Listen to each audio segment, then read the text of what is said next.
Hello again, and welcome to our Sunday news show. We got some release date and new game announcement info. Sort of, but not anymore rumor. We'll get to that. And we got a ton of info from former Sony Interactive Entertainment President Shuhei Yoshida on the inner workings of Sony. I am Vberg. Thank you so much for watching. If you enjoyed this video, give us a like and subscribe, and after the video, let us know what you thought down in the comments. Without further ado, let's hop into the gaming news from last week. Alright, for game announcements, we've got Eiyuden Chronicles 100 Heroes first DLC pack expanding Marissa's role in the story will finally be dropping on February 27th. If you're not familiar with Eiyuden Chronicles, it's the spiritual successor to the Suikoden series, made by some of the team who worked on the first 3 Suikodens, including the series creator Yoshitaka Murayama, who sadly passed away just mere months before Eiyuden launched. This was featured on our Underrated Games of 2024 Part 1 video because, well, it's an underrated title of last year. You can check the comments for a link to that video. Mouthwashing developer Wrong Organ has announced the first-person horror title will be receiving console ports later this year sometime. We're not going to get into too much about this game because this is one of those games that's best to go in knowing as little as possible. Let's just say if you are a fan of psychological horror games, you should definitely be giving this one a look. It was previously PC exclusive, it was a very well received title, and it's going to be coming to Xbox Series X and S, PS5, and Switch later this year. We now have a confirmed release date for the upcoming 3v3 2D fighter Hunter Nen Impact, based on the Hunter x Hunter manga and anime series. It's going to be launching on July 17th for PS5, Switch, and PC. Shotgun Cop Band was announced. That's a real ridiculous name. This is Dead Toast Entertainment's follow-up to the awesome action title My Friend Pedro. We do not have a confirmed release date yet for Shotgun Cop Man, but we know it's coming to Switch and PC. As soon as we hear a release date, we will be sure to let you know. The Thing Remastered is finally getting a physical copy from VGP. If you're not familiar with it, the game is a sequel to John Carpenter's 1982 horror cult classic film, The Thing. This game is bizarrely awesome. It's just like anything John Carpenter does. It combines third-person shooter and survival horror elements along with a sanity system. So you have a squad, and they can like lose their cool if they get like all freaked out and like kill themselves or turn on you. It's a seriously weird and really fun game. It's just something very unique. If you're a horror lover, you should definitely check this out sometime. Speaking of more physical copies, at VGP they are also taking orders for physical copies of the rare and expensive Xenoblade games, and since a new one's going to be dropping on March 20th, it's probably a good idea to check out their reprints before the prices spike again on the secondhand market for these awesome RPGs. And no, we are not sponsored by VGP, we just use them frequently, got great customer service, and they seem to really go out of their way to find rare games and help get them reprinted for people to enjoy so that they don't have to deal with scalpers bloating prices. So we just like letting people know what they're doing. Okay, and at the beginning of the video I said that we had a rumor, but not a rumor anymore. It was sort of a rumor at one point. So, yeah, I guess it kind of still is. I don't know. We'll figure that out while we talk about it. All right, so we would have just hopped into the gaming rumors of the week, and when we started outlining this video, this was a rumor, and then a funny story while we were looking, literally like while we were looking up all our sources for this rumor, about an upcoming Tony Hawk remaster happening, the official website actually started a countdown that will be expiring on March 4th. So while it's technically still a rumor that there are more Tony Hawk remasters coming along, it seems like a pretty darn good bet we're getting an official announcement on that day of something. So yeah, in 2 more weeks, check back on our Sunday news show and we'll have a new announcement probably to tell you all about. Okay, we didn't really see much news out there about sales update figures this week other than for Pacific Drive. The developer Ironwood Studios has confirmed that just after a year of release, the game has sold 1 million units. And they were very happy about that and then teased that there would be more updates coming, so congratulations to Ironwood. Okay, and on to more general news. Assassin's Creed Shadows will have a canon mode, Ubisoft has announced, which will allow players to not have to fret about the decision-making process in their upcoming action RPG. Once you turn this option on, you will not be able to turn it off, as it will lock in the story's decisions that they wanted to transpire, or the ones that, I guess, in some instances did transpire. Who knows? I'm not really into modes like this, but I don't mind it being there for those who just want to focus on gameplay and watch a story unfold rather than being, hard-pressed about choosing how it unfolds. It'll be really interesting to see the reaction to this one after launch. I remember when BioWare did something similar for Mass Effect 3, and there it was probably a lot weirder since it already had 2 games before it that were, heavily about your decision making. And with Assassin's Creed Shadows, there really isn't that continuity of, actions and choices to pull from, at least not in the historical story aspects. So it probably won't be as big of a deal here and probably be widely celebrated. Jordan Gerblick at Games Radar recently interviewed some of the developers at Rebel Wolves, who are working on the upcoming RPG Blood of the Dawnwalker. And they have stated their RPG will not be nearly as large as the last title they all worked on, The Witcher 3, but they were targeting a 30 to 40 hour campaign experience for players that would, quote, maximize player agency, freedom of choice, and provide a robust and dense RPG experience, end quote.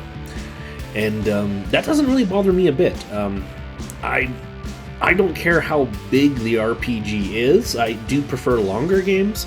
But sometimes after a really big, massive game, after something like, The Witcher or Fallout or Skyrim, it's really great to hop into a smaller experience.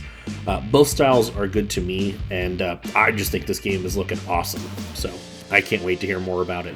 Microsoft has introduced their Muse generative AI model, which will be designed for gameplay ideation. What you're seeing on screen is snippets of their story about it. I'm not going to pretend I'm smart enough to understand 90% of what they talked about in the article, and their video will link down below. I'm going to be honest. The ideas that some of these companies keep pushing for AI seem contrary to what AI was supposed to be designed for. AI was supposed to clean the toilets and do mundane tasks so us human folk could pursue dreams and creativity and our artistry and that human experience. And it seems like the companies that develop AI are only interested in using it to deprive us of real art, real human experiences. And yeah, I don't know. As I understood it, this would be a model to help ease developers' workloads, and I don't have qualms with that on paper, but it makes me worried that eventually this type of program will be used as an excuse to fire developers, And they did mention, though, that this technology could and would, theoretically, be used to help bring back classic games from their console limbos, by using AI to update all the coding so that a human didn't need to do it.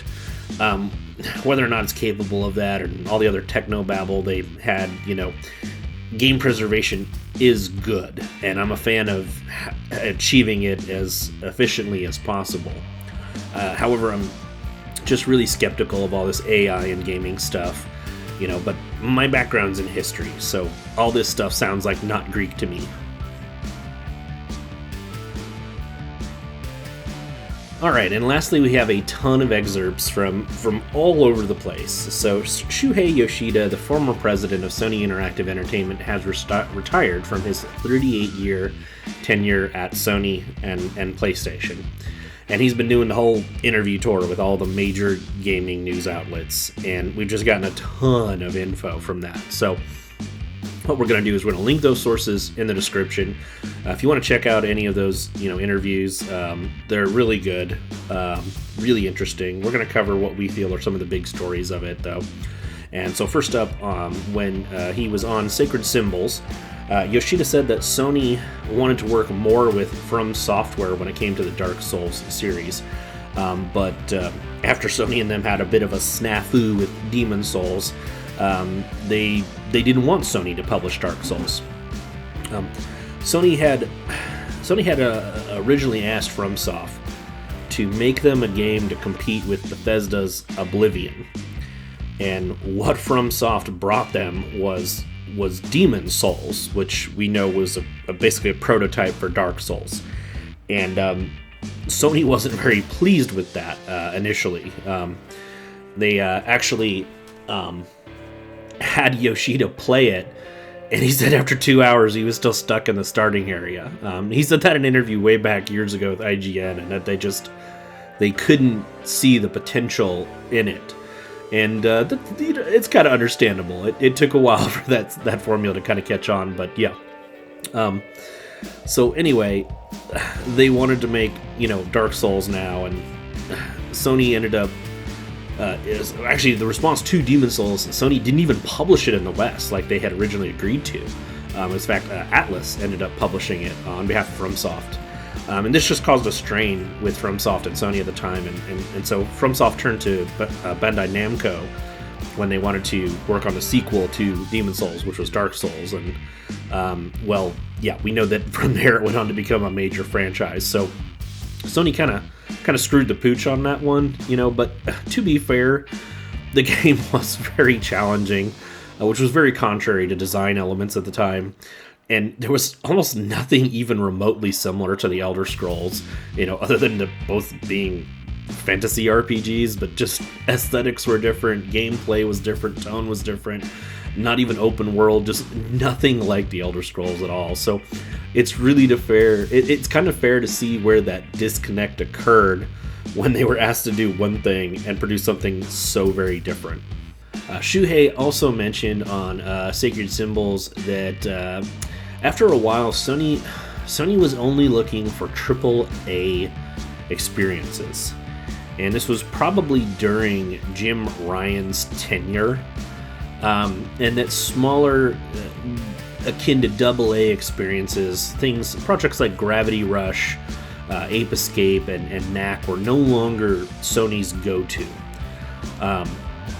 He even said that Japan Studio would submit projects, and that they were very interesting games, very, very different, and that they would just turn them down and say no.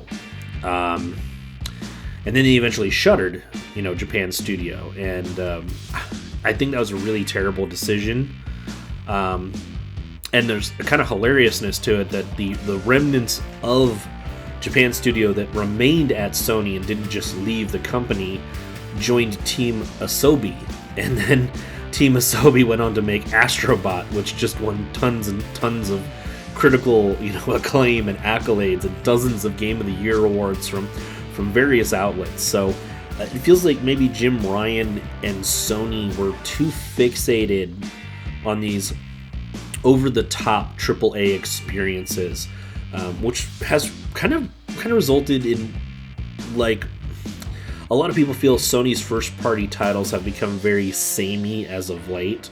I like them, but I understand what people are saying. There is a sameness to them with the open-world formula, the over-the-shoulder camera, just different settings and stories.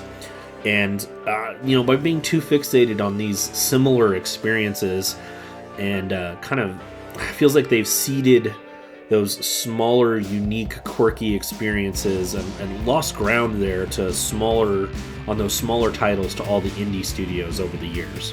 Alright, Yoshida also did an interview with Dean Takahashi of VentureBeat's GamesBeat.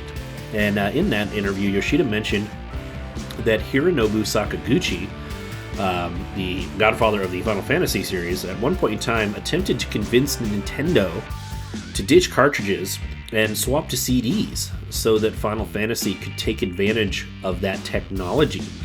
But Nintendo said the tech wouldn't do it. They said they didn't believe that technology would work, and that CDs were too slow of a format, too useless of a technology to ever make for good games.